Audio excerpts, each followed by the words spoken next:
you have had this extraordinary career, and, you know, I mentioned the Oscars in the introduction and things, but Harry Potter, weirdly...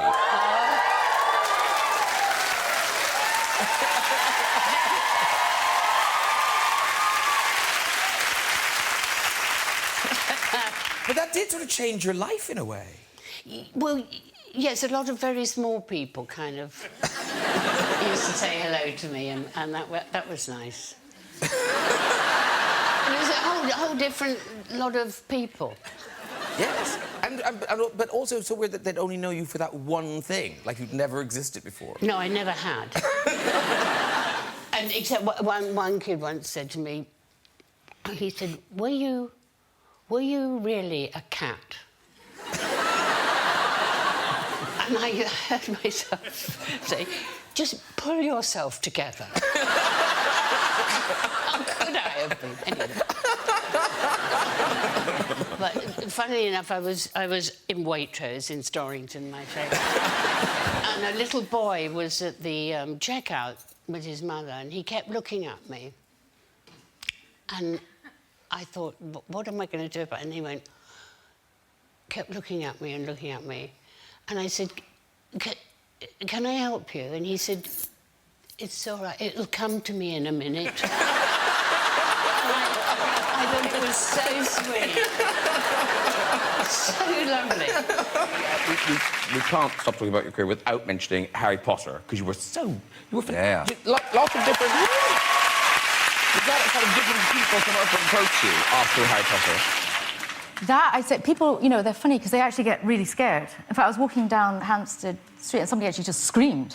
You know, a really grown adult. They just like went, ah! You know, and just like, really, really scared. And you go... And then there are young children who are scared of me.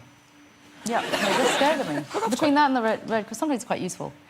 I've got a wand at home, so when Billy brings, my son, he brings kids who I don't particularly like, I just take the wand out. Or they're not being particularly good, you know, take the wand out and they suddenly, you know. And Halloween, presumably trick-or-treating, people just run away from your house screaming. Oh, so good! It was amazing! It's the one time we don't have to dress up, and we just sort of blend in. So, you know, we'll have to make an effort, it'll be fine. But the weird thing is, in Harry Potter, you could have been working with Jack. How? Well, was it a missed opportunity? I auditioned for Harry Potter, yeah. I could get the eyes. I could have made a very good Potter. No, because I looked very like Harry Potter when I was little, and I was a massive pothead into Harry Potter. Into Harry Potter, not weird. But I loved Harry Potter, and I looked so like him. I used to get teased at school.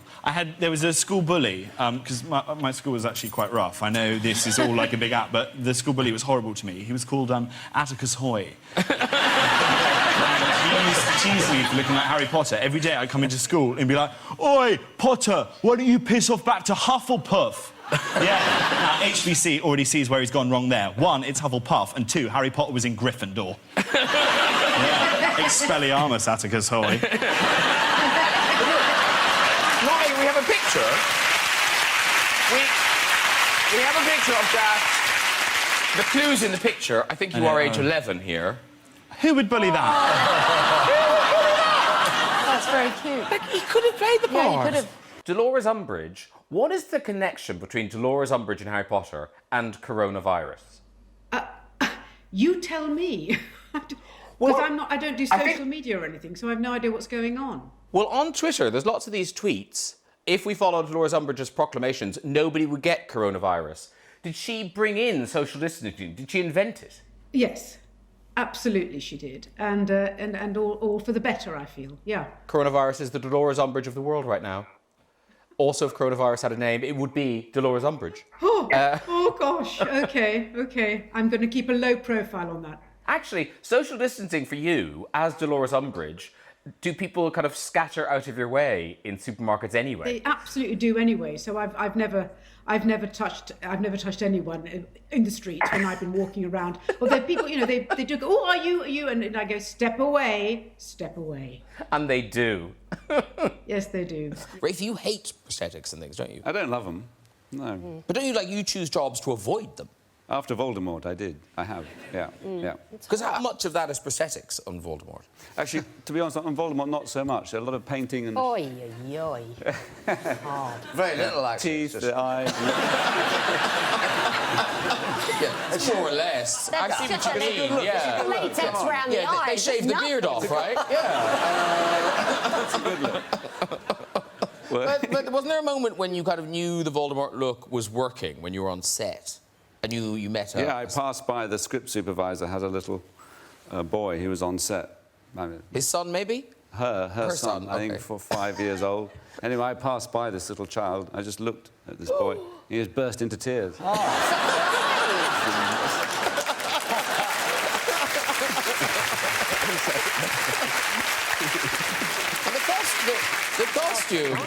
The costume must have helped as well, because it's quite frightening. The costumes actually wasn't that. It was just a lot of flowing, silky stuff that I kept tripping over. And I had these tights on underneath.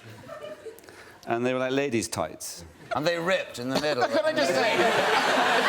Shit came out. No, they didn't rip. I like that they were like ladies' tights. Are there other sorts of tights? Well, they're not the sort of tights you wear at the RSC. Oh, OK.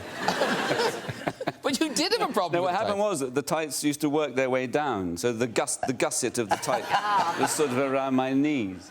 So I couldn't walk as elegantly as I would like as Voldemort.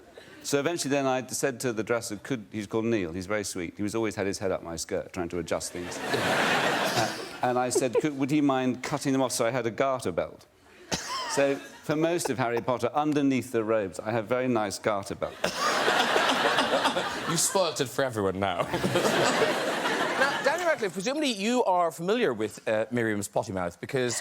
are you? Because you were in Harry Potter, but did you actually work together? Yeah, Yes, we absolutely. did. But I don't remember. I've been told there was a swear jar involved on set, but I can't remember that. I don't even remember you swearing a lot in front of... I was probably careful when it was you, Okay. but when, you know, with the other kids, I didn't bother.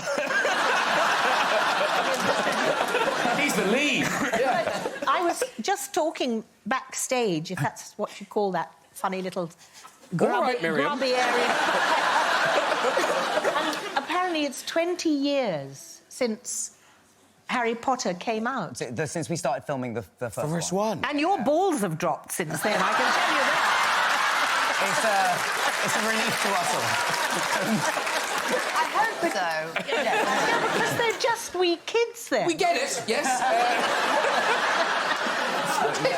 It's just, yeah. But it's interesting because Professor Sprout, which, you know, you were in the second film and the last film. Yeah, I should have been in all of them. Yes. And that was a grave oversight, and I'm holding you responsible. I told them.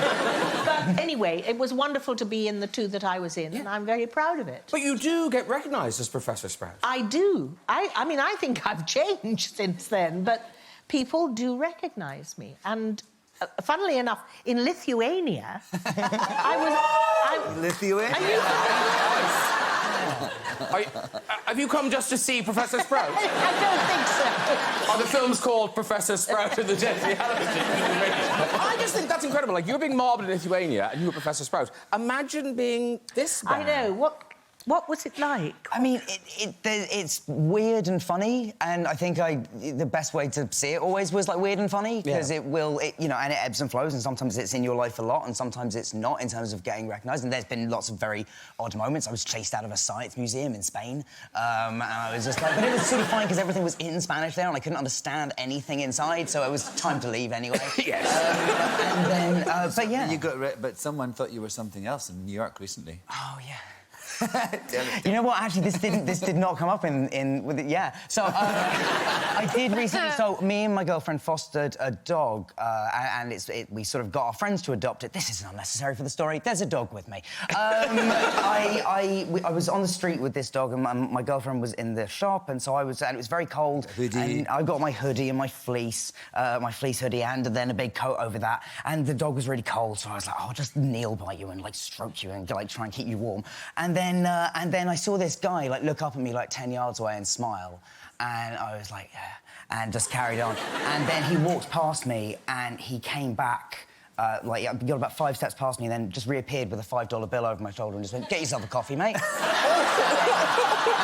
I really, like, my girlfriend came out and I was like, I don't think I'm wearing nice clothes, I thought. Like, I don't know. Yeah, so I was very much... that was a wake-up call. Apparently I have to maybe, you know... Was your dog on a string? It was not. See, I do maintain, because the person that owns the dog has also been mistaken for a homeless person with this dog. I think the dog just looks very cold and sweet and vulnerable. Don't blame the dog. No, I know.